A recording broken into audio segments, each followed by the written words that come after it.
जय हिंद प्यारे बच्चों, मैं जितेंद्र कुमार पांडे आपका स्वागत करता हूं आपके अपने ही YouTube platform target with Jitendra पर। प्यारे बच्चों, इस समय हम लोगों का ट्रांसलेशन का सीरीज चल रहा है जिसमें हम लोग टेंस पढ़ चुके हैं, इम्परेटिव सेंटेंस पढ़ चुके हैं और optative sentence, exclamatory sentence, causative verb, ये सब हम लोग पढ़ चुके हैं। तो अगर आप लोगों ने अब तक इन समस्त वीडियोस को नहीं देखा है तो आपको डिस्क्रिप्शन में इंग्लिश ट्रांसलेशन का प्लेलिस्ट का लिंक मिल जाएगा, आप वहां से जाकर के उन समस्त चीज़ों को देख सकते हैं। उससे पहले हम लोगों ने पार्ट ऑफ स्पीच को पढ़ा है और वो भी हम लोगों का एक प्लेलिस्ट में पूरा आपको उसका भी लिंक मिल जाएगा। कक्षा 10 की किताब है तो उसकी लिंक आपको चैनल पर मिलेगा, अभी उसको डिस्क्रिप्शन में नहीं ऐड किया जा रहा है। आपको जब सप्लीमेंट्री का और चीज़ें पढ़ाई जाएंगी तो वो भी आपको प्लेलिस्ट में लिंक उसका भी ऐड कर दिया जाएगा। आज आप लोगों के समक्ष एक बहुत ही महत्वपूर्ण टॉपिक कॉम्प्लेक्स सेंटेंस के साथ में उपस्थित हुआ हूं और कॉम्प्लेक्स सेंटेंस में हम लोग आज पढ़ेंगे नाउन क्लास के बारे में। फुल कॉन्सेप्चुअल क्लास है, स्कूल प्लस कॉम्पिटिटिव दोनों के लिए बहुत ही शानदार क्लास होने वाले हैं। तो चलिए शुरुआत करते हैं बिना किसी देरी के। और कहा गया है कि जग में विपदा संग युद्ध करो, प्रतिमान नवीन गढ़ो बच्चों। जग में विपदा संग युद्ध करो, प्रतिमान नवीन गढ़ो बच्चों। जग राह न दे निज मार्ग बना, पथ पर धर धीर बढ़ो बच्चों। पथ के सब सील हटा करके नित उच्च पहाड़ चढ़ो बच्चों। खुद को यदि साबित है करना, तब राह यही की पढ़ो बच्चों। बच्चों, अगर आप लोगों को खुद को साबित करना है कि हाँ हम भी कुछ हैं, हम भी कुछ कर सकते हैं, तो उसके मार्ग एक ही है कि आप एक पढ़ाई कीजिए, पूरे मन से पढ़ाई कीजिए और अंत तक आप देखते रहिए। चलिए हम लोग शुरुआत करते हैं कहाँ से। कॉम्प्लेक्स सेंटेंस है क्या? तो कॉम्प्लेक्स सेंटेंस के बारे में सबसे पहले तो ये जान लीजिए, इसकी हिंदी होती है मिश्रित वाक्य। क्या होता है? मिश्रित वाक्य। अब इसका पहचान अगर हम देखें तो कहा इसमें है कि इसमें एक से अधिक सब्जेक्ट होता है। इसमें एक से अधिक सब्जेक्ट होता है। अब सब्जेक्ट क्या है? तो वाक्य में जिसके विषय में कोई चर्चा की जाती है वो सब्जेक्ट होता है, या फिर हम कह सकते हैं कि वाक्य में जो क्रिया को करने वाली संज्ञा या सर्वनाम होता है वही सब्जेक्ट होता है। तो इसमें बेटा एक से अधिक सब्जेक्ट होगा। और क्या होता है? इसमें एक से अधिक प्रेडिकेट भी होता है। प्रेडिकेट मतलब सब्जेक्ट के विषय में जो कुछ भी चर्चा हो रहा हो उसे क्या कहते हैं? तो उसे प्रेडिकेट कहते हैं। और इसमें बाबू एक से अधिक आपको प्रेडिकेट भी मिलने वाला है। और क्या होगा? इसमें एक से अधिक फाइनाइट वर्ब होता है। अब बच्चे सोचते हैं कि सर जी फाइनाइट वर्ब क्या है? तो यहाँ देख लीजिए कि फाइनाइट वर्ब है क्या। वह क्रिया जो वाक्य के काल और कर्ता के वचन के अनुसार बदलती हैं, फाइनाइट वर्ब कहलाती हैं। जैसे आप देखते हैं कहीं पर क्रिया का फर्स्ट फॉर्म लग रहा है, कहीं पर सेकंड फॉर्म लग रहा है, कहीं पर थर्ड फॉर्म लग रहा है, तो कहीं पर आईएनजी फॉर्म लग रहा है, तो कहीं पर यस या ईएस लग रहा है। ये सभी क्या है? ये सभी वर्ब के फॉर्म हैं और ये सभी बेटा जो फाइनाइट वर्ब का क्वालिटी है। तो इसमें क्या होगा? एक से अधिक सब्जेक्ट होगा, एक से अधिक प्रेडिकेट होगा और एक से अधिक फाइनाइट वर्ब भी होगा। अभी और कुछ चीज़ें हैं यहाँ पर देखिए, और चीज़ों में कि इसमें एक प्रिंसिपल क्लास यानी कि मुख्य उपवाक्य होता है तथा एक या उससे अधिक सबऑर्डिनेट क्लास यानी कि आश्रित पदीय उपवाक्य होता है। अब प्रिंसिपल क्लास क्या है? मतलब मुख्य उपवाक्य क्या है? वह उपवाक्य जो अपना अर्थ स्वतंत्र रूप से पूरा कर दे, जिसको अपना अर्थ पूरा करने के लिए किसी दूसरे की आवश्यकता ना हो, उसे हम लोग प्रिंसिपल क्लास कहते हैं, मुख्य उपवाक्य कहते हैं। और सबऑर्डिनेट क्लास क्या है? सबऑर्डिनेटिंग क्लास वह क्लास होता है जो अपना अर्थ पूरा करने के लिए प्रिंसिपल क्लास के ऊपर निर्भर होता है, आश्रित होता है। अर्थात प्रिंसिपल क्लास के बिना यह अपने अर्थ को पूरा नहीं कर पाएगा। और क्या है? दोनों उपवाक्य सबऑर्डिनेटिंग कंजक्शन से जुड़े होते हैं। जो दोनों उपवाक्य होते हैं ये क्या होते हैं बेटा? तो ये सबऑर्डिनेटिंग कंजक्शन से ये दोनों उपवाक्य जुड़े होते हैं।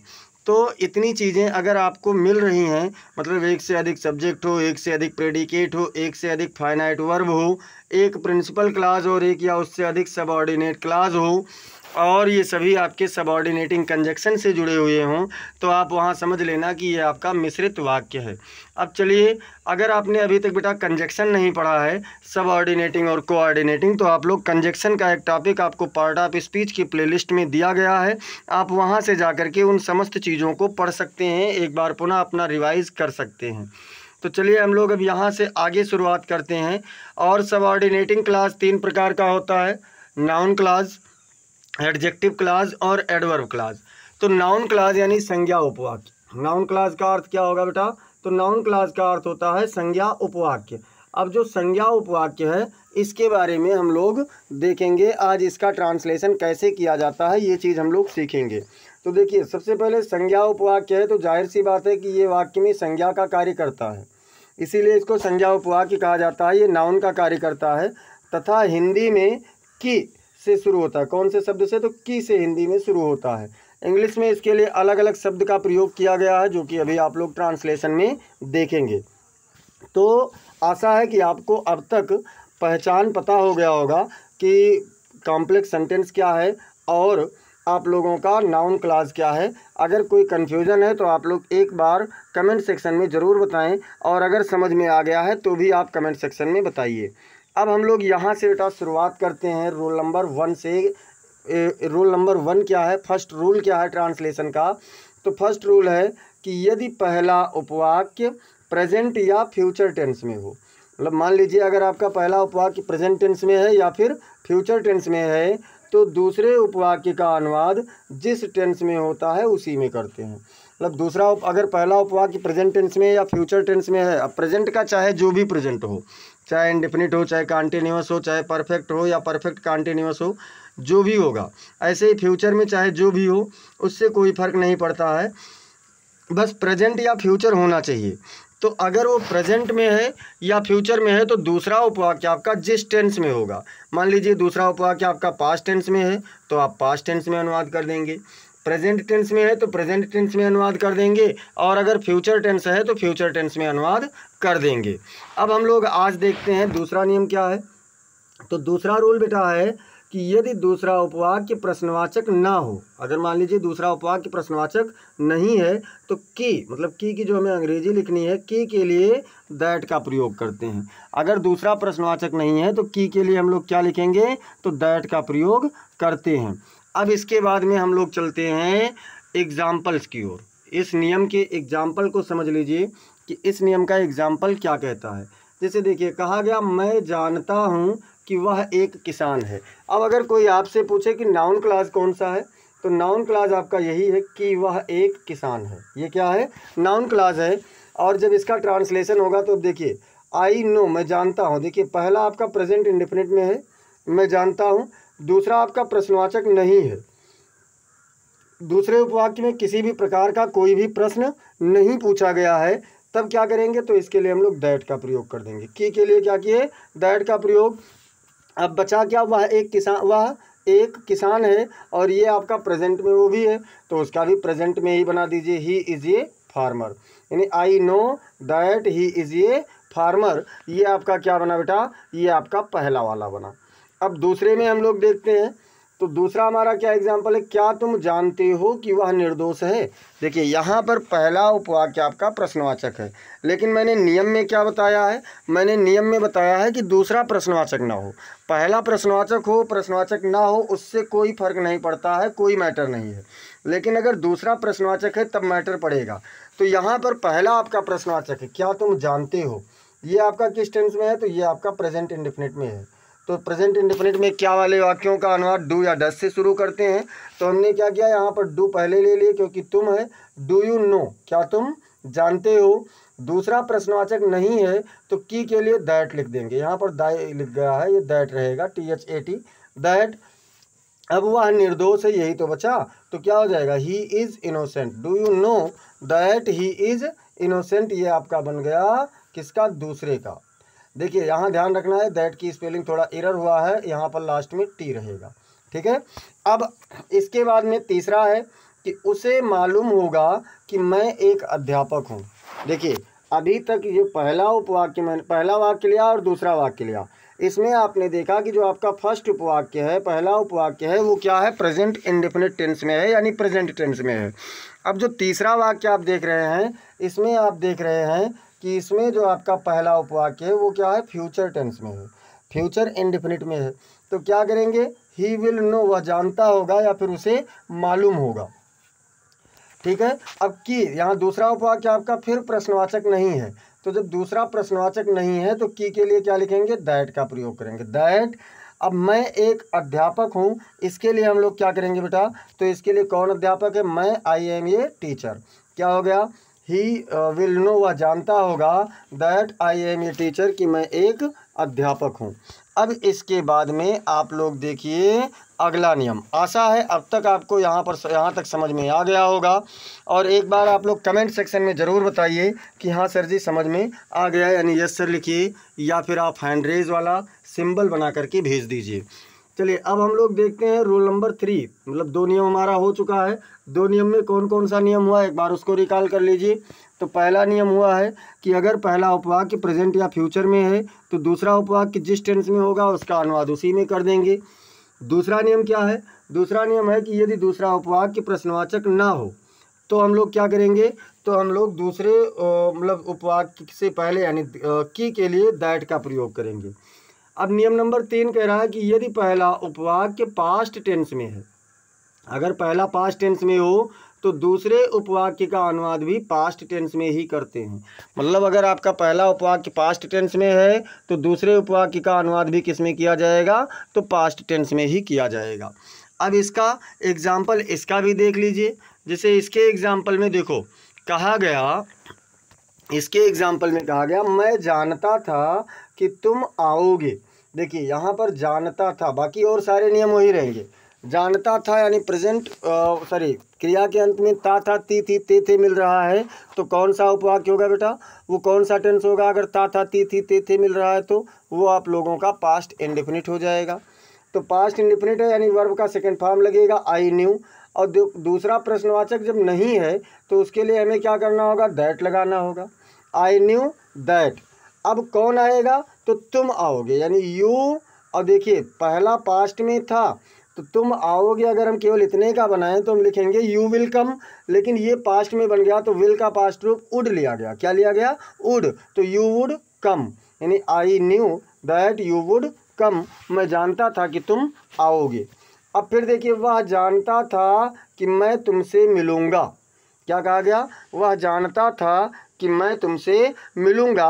तो इसके लिए देखिए वह जानता था ही न्यू, पास्ट इंडेफिनिट में सबके साथ में सेकेंड फॉर्म का प्रयोग होता है, चाहे एक वचन करता हो चाहे बहुवचन करता हो। तो ही न्यू, की के लिए दैट लिख लिया गया, ही न्यू दैट। अब कौन मिलेगा, तो मैं। अगर केवल ये बनाना होता कि मैं तुमसे मिलूँगा तो आई शैल मीट यू लिखते, लेकिन पहला उपवाक्य पास्ट में है इसलिए क्या लिखेंगे, आई और शैल का क्या कर दिए, शुड कर दिए, आई शुड मीट यू, मैं तुमसे मिलूँगा।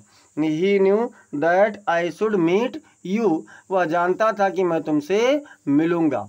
अब फिर अगला और एक एग्जाम्पल देख लीजिए, मैं जानता था कि तुम राहुल के भाई हो। देखिए मैं जानता था, पास्ट इंडेफिनिट की बात हो रही है, तो क्या करेंगे, आई न्यू। अब कौन, तुम राहुल के भाई हो, लेकिन ये दूसरा प्रश्नवाचक नहीं है तो दैट लगा लिए। अब देखो यहाँ पर अगर मतलब हो कि देखा जाए तो आर लिखा जाता, लेकिन पहला पास्ट में है, तो जब पहला उपवाक्य पास्ट में है तो दूसरा भी पास्ट में बनेगा, यानी you were Rahul's brother, I knew that you were Rahul's brother, मैं जानता था कि तुम राहुल के भाई हो। ये आपका क्या हो गया बेटा, ये आपका हो गया तीसरे नियम से।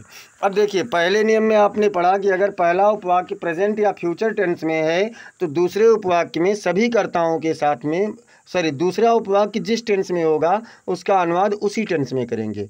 दूसरा नियम आपने पढ़ा कि यदि पहला उपवाक्य, यदि आपका दूसरा उपवाक्य प्रश्नवाचक नहीं है तो की के लिए दैट का प्रयोग करते हैं।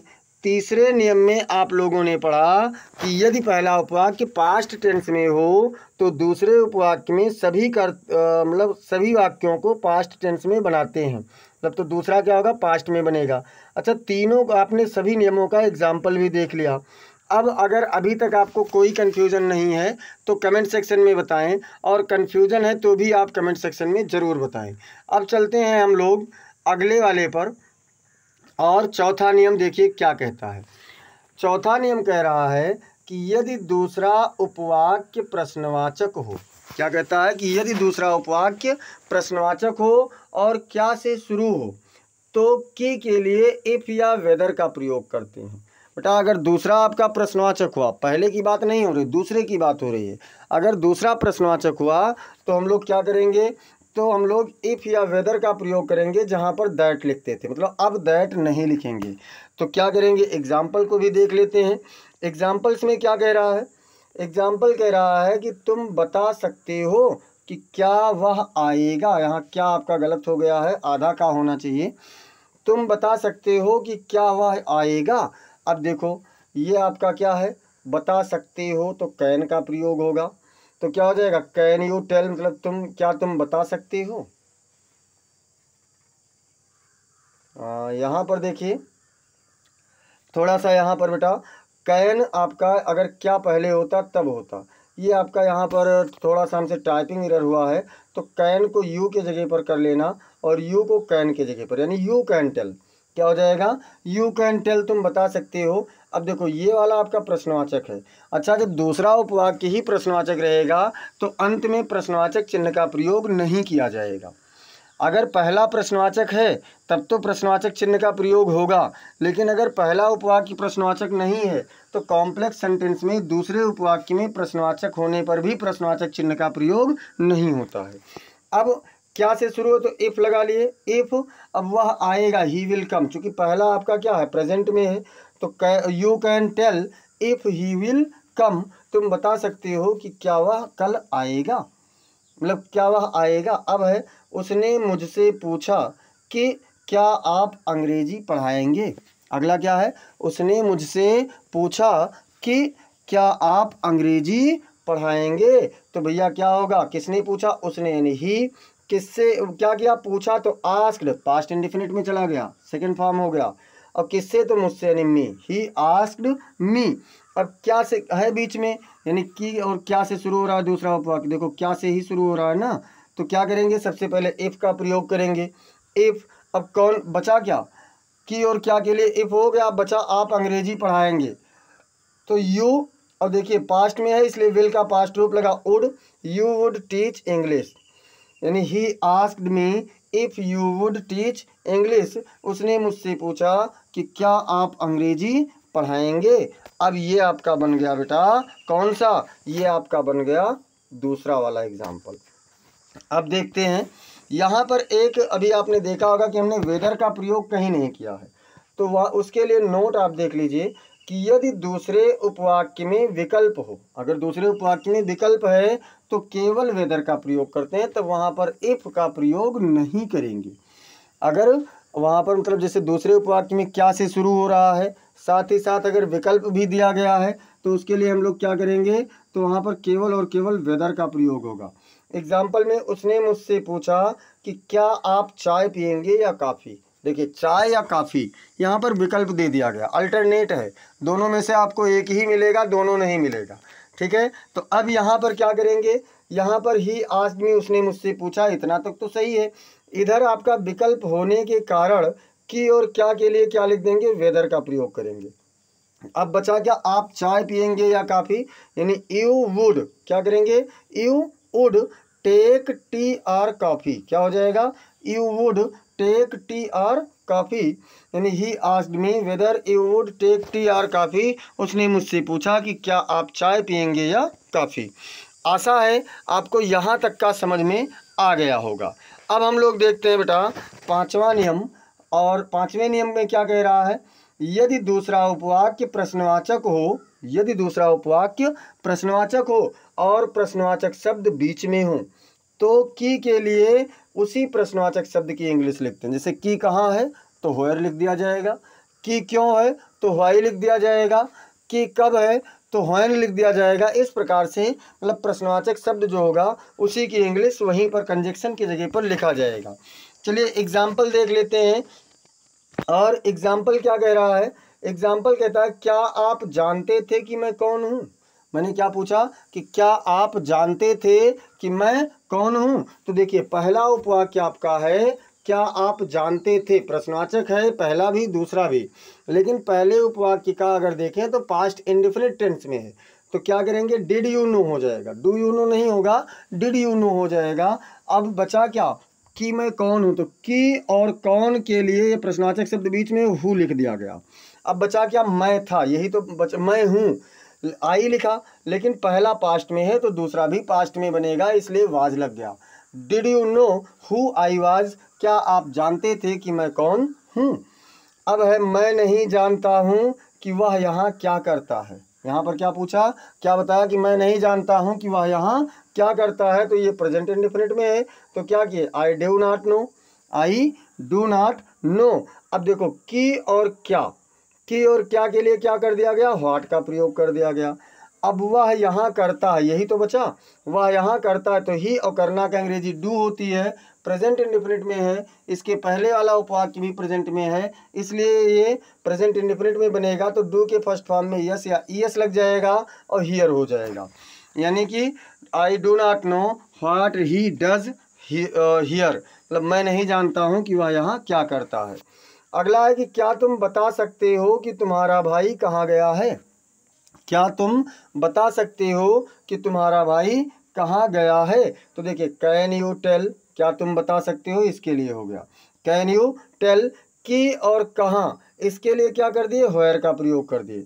अब कौन बचा, क्या, तुम्हारा भाई गया है, तो ये आपका प्रेजेंट परफेक्ट में, यानी योर ब्रदर हैज़ गॉन, यानी क्या हो गया, can you tell where your brother has gone. ये आप लोगों का बना बेटा तीसरे वाले का।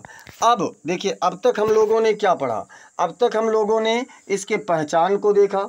तो पहचान में हमने देखा कि एक से अधिक सब्जेक्ट, एक से अधिक प्रेडिकेट और एक से अधिक फाइनाइट वर्ब होता है। इसके बाद में हम लोगों ने क्या देखा बेटा, इसके बाद में हम लोगों ने देखा कि एक प्रिंसिपल क्लास और एक या उससे अधिक सबऑर्डिनेट क्लास, और दोनों क्लास क्या होता है, सबऑर्डिनेटिंग कंजक्शन से जुड़े होते हैं। फिर हम लोगों ने पहला नियम देखा कि यदि आपका पहला उपवाक्य प्रेजेंट या फ्यूचर टेंस में है तो दूसरे उपवाक्य में सभी मतलब वाक्यों का अनुवाद उसी टेंस में करते हैं जिसमें होता है। दूसरा हम लोगों ने देखा कि यदि पहला उपवाक्य आपका यदि दूसरा उपवाक्य प्रश्नवाचक नहीं है तो दैट का प्रयोग करते हैं, उसके एग्जाम्पल को देखा गया। फिर तीसरा हम लोगों ने देखा कि यदि पहला उपवाक्य पास्ट टेंस में है तो दूसरे का अनुवाद भी पास्ट में करते हैं, और उसका भी एग्जाम्पल हम लोगों ने देखा। तीसरे में देखा कि यदि मतलब ये तीसरा नियम था। चौथा नियम हम लोगों ने देखा कि यदि दूसरा उपवाक्य प्रश्नवाचक हो और क्या से शुरू हो तो उसके लिए क्या करते हैं, उसके लिए हम लोग सबसे पहले क्या करते हैं, मतलब वो की और क्या के लिए इफ़ या वेदर का प्रयोग करते हैं, लेकिन यदि विकल्प होता है दूसरे उपवाक्य में तो सबके साथ में वेदर का प्रयोग करते हैं। इसके बाद में हम लोगों ने पांचवा नियम देखा कि यदि प्रश्नवाचक शब्द बीच में है दूसरे उपवाक्य में तो उसकी और के लिए उसी शब्द का प्रयोग करते हैं। तो ये आज हम लोगों का बेटा था नाउन क्लास, ये हम लोगों का नाउन क्लास वाला था कॉम्प्लेक्स सेंटेंस में। अब अगर आप लोगों ने अब तक बेटा चैनल को सब्सक्राइब नहीं किया है तो चैनल को सब्सक्राइब कर दीजिए। आप लोग क्लास को लाइक नहीं करते हैं, सभी लोग क्लास को लाइक कर दिया करें, अपने मित्रों के पास इसे शेयर करें, और शेयर करने के साथ साथ आपको क्लास कैसा लगा ये आप लोग कमेंट सेक्शन में ज़रूर बताइए। चलिए फिर मिलते हैं कल शाम 6 बजे पुनः इसके अगले पार्ट यानी एडजेक्टिव क्लास के साथ में। तब तक के लिए जय हिंद जय भारत।